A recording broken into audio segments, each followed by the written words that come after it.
by kick, stroke by stroke, his breath races, his heart beats steady. The sun is barely shining during Shay Eskew's daily morning routine. It is strictly about just giving it 100%, putting it all out there. Strongest man wins. Starting by 5 a.m., competing with himself, his regimen is nowhere near as peaceful as it looks.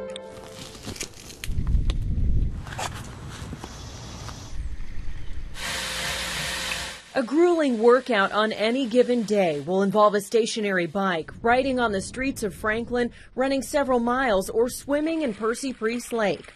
All this, and only physically able to sweat with a fraction of his body due to scar tissue from an accident in 1982. That's when a neighbor doused him with gasoline near a lit match. She pitches it without saying a word, splashes me on my right side, hits my friend on his left side, hits that spark for match. Immediately we were engulfed in flames.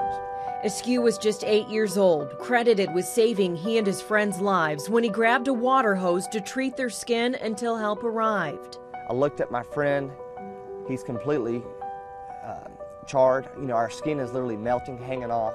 For more than a decade and through about 30 surgeries, he got first-class medical treatment at Shriners Hospital, regardless of his family's lack of insurance and inability to pay. Burns and burn-related scars cover 65% of his body, and he battles mental scars that date back to the day after his accident, seeing his new image for the first time. I don't remember what I saw. All I remember is I saw this horrific monster.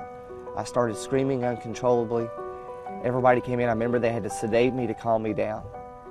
It's just an image that stuck with me. He was told he wouldn't play physical sports again. Relationships would be hard for him to form. His right arm became melted to his side, and his neck had become stuck at a 60-degree angle. Eskew lost his right ear to gangrene, and as a grade schooler, he was picked on and called names. The life he once lived no longer existed. I remember crying myself to sleep at night thinking about this. Young Eskew could only dream that 30 years later he'd be competing for a spot in the ultimate triathlon, Kona, a race with a 2.4-mile swim, 112-mile bike ride, and a 26.2-mile marathon run in Hawaii. He turned to sports, determined to be known as something other than the Burn Kid. I wanted people to treat me normal, give me a chance that everybody else has got. He hit the ground running, active in a variety of sports from the time he was 11 to now.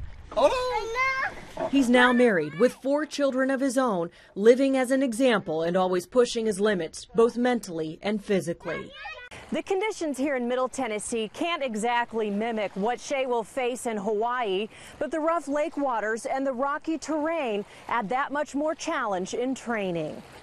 There's no holding back in his strategy. He monitors his body, staying within 3 to 5 heartbeats the entire time. He believes his body is more capable than most. I lost some things, but one of the things I gained was a high threshold for pain. I've learned to push through the pain. Each stroke, pedal, and step brings him closer to Kona as he campaigns in an online competition to win a slot in the October race.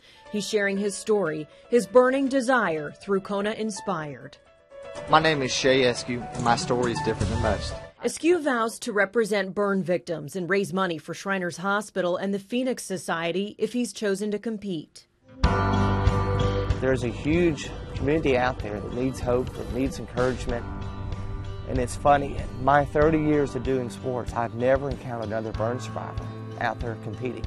This is Eskew's 4th year as a triathlete. He spent months training for Kona, not knowing if he'll even be chosen. But he's not afraid of disappointment, and through his experiences, he's learned to embrace hardship and pain. The greatest blessings I've ever received directly result from some of the greatest suffering. An idea that fuels his burning desire along his ride, every step he takes, and in every sunrise swim.